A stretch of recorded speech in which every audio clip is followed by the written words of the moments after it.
Chapter 9. The Scarecrow Plans an Escape. Tip slipped away from the girls and followed swiftly after the soldier with the green whiskers.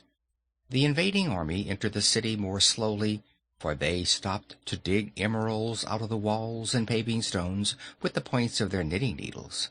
So the soldier and the boy reached the palace before the news had spread that the city was conquered. The Scarecrow and Jack Pumpkinhead were still playing at quoits in the courtyard when the game was interrupted by the abrupt entrance of the Royal Army of Oz, who came flying in without his hat or gun, his clothes in sad disarray, and his long beard floating a yard behind him as he ran.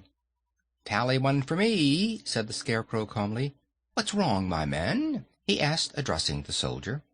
"Oh, Your Majesty, Your Majesty, the city is conquered!" gasped the royal army, who was all out of breath. "This is quite sudden," said the Scarecrow, "but please go and bar the doors and windows of the palace while I show this Pumpkinhead how to throw a quoit." The soldier hastened to do this, while Tip, who had arrived at his heels, remained in the courtyard to look at the Scarecrow with wondering eyes. His Majesty continued to throw the quoits as coolly as if no danger threatened his throne, but the Pumpkinhead, having caught sight of Tip, ambled toward the boy as fast as his wooden legs would go. "Good afternoon, noble parent," he cried delightedly. "I'm glad to see you are here. That terrible Sawhorse ran away with me." "I suspected it," said Tip. "Did you get hurt? Are you cracked at all?" "No, I arrived safely," answered Jack, "and His Majesty has been very kind indeed to me." At this moment the soldier with the green whiskers returned, and the Scarecrow asked, "By the way, who has conquered me?"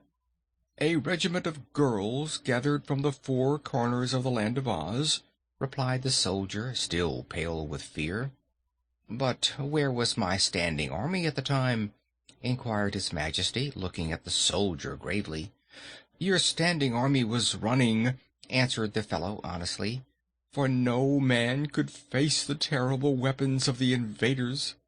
"Well," said the Scarecrow after a moment's thought, "I don't mind much the loss of my throne, for it's a tiresome job to rule over the Emerald City, and this crown is so heavy that it makes my head ache. But I hope the conquerors have no intention of injuring me just because I happen to be the king."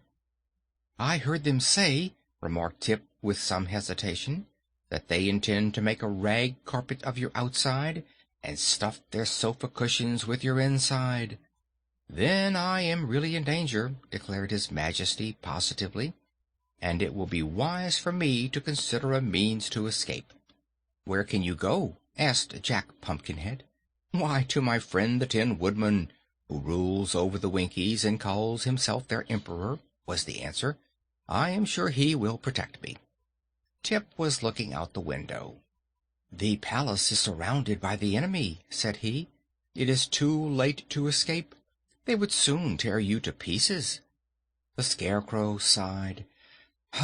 "In an emergency," he announced, "it is always a good thing to pause and reflect. Please excuse me while I pause and reflect." "But we also are in danger," said the Pumpkinhead anxiously. "If any of these girls understand cooking, my end is not far off." "Nonsense!" exclaimed the Scarecrow. "They're too busy to cook, even if they know how."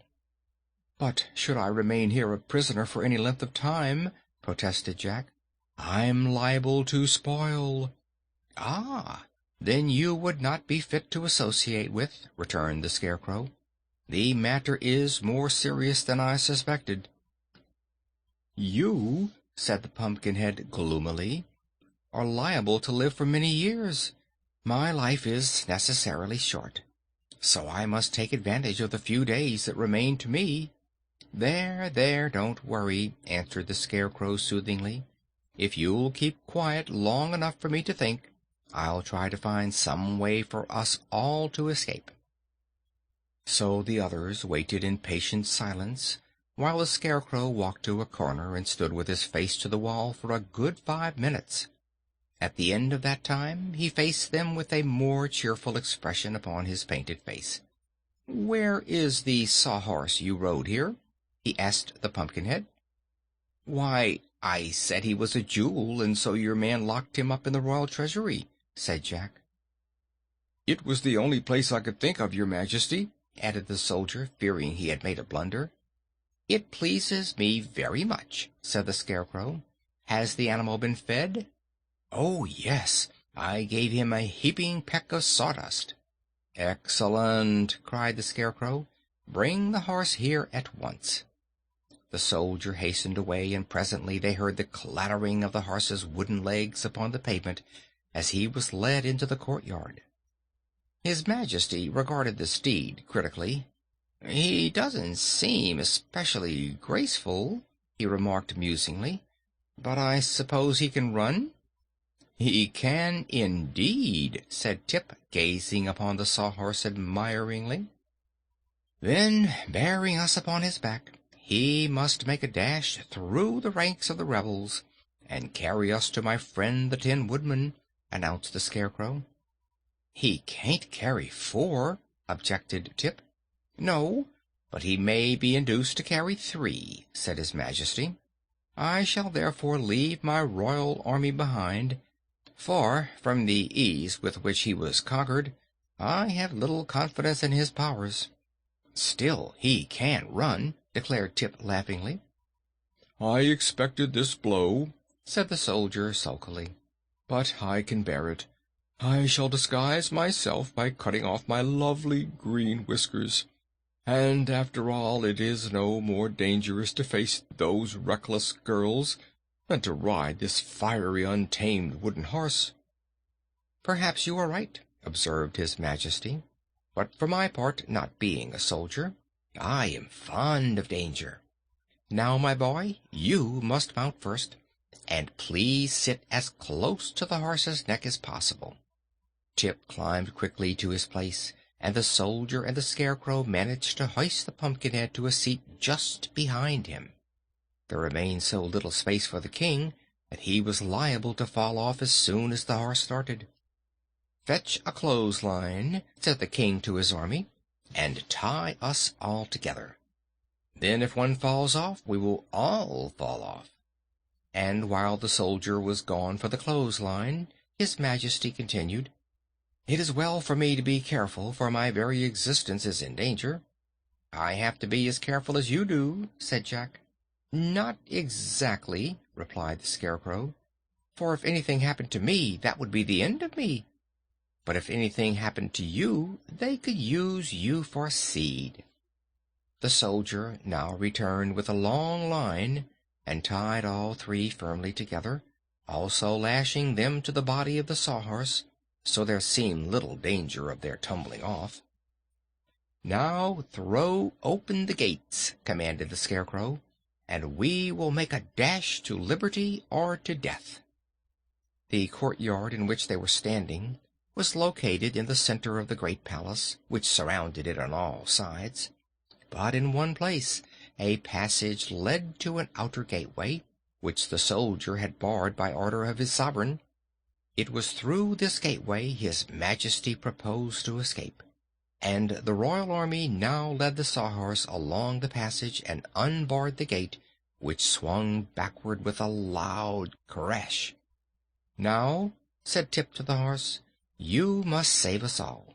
Run as fast as you can for the gate of the city, and don't let anything stop you." "All right," answered the Sawhorse gruffly, and dashed away so suddenly that Tip had to gasp for breath and hold firmly to the post he had driven into the creature's neck. Several of the girls who stood outside guarding the palace were knocked over by the Sawhorse's mad dash. Others ran screaming out of the way, and only 1 or 2 jabbed their knitting needles frantically at the escaping prisoners. Tip got 1 small prick in his left arm, which smarted for an hour afterward, but the needles had no effect upon the Scarecrow or Jack Pumpkinhead, who never even suspected they were being prodded. As for the Sawhorse, he made a wonderful record upsetting a fruit cart, overturning several meek-looking men, and finally bowling over the new guardian of the gate, a fussy little fat woman appointed by General Ginger. Nor did the impetuous charger stop then. Once outside the walls of the Emerald City, he dashed along the road to the west with fast and violent leaps that shook the breath out of the boy and filled the Scarecrow with wonder. Jack had ridden at this mad rate once before, so he devoted every effort to holding with both hands his pumpkin head upon its stick, enduring meantime the dreadful jolting with the courage of a philosopher. Slow him up! Slow him up!" shouted the Scarecrow. "My straw is all shaking down into my legs." But Tip had no breath to speak, so the Sawhorse continued his wild career unchecked and with unabated speed. Presently they came to the banks of a wide river, and without a pause the wooden steed gave one final leap and launched them all in midair. A second later they were rolling, splashing, and bobbing about in the water, the horse struggling frantically to find a rest for its feet, and the riders being first plunged beneath the rapid current and then floating upon the surface like corks. End of chapter 9.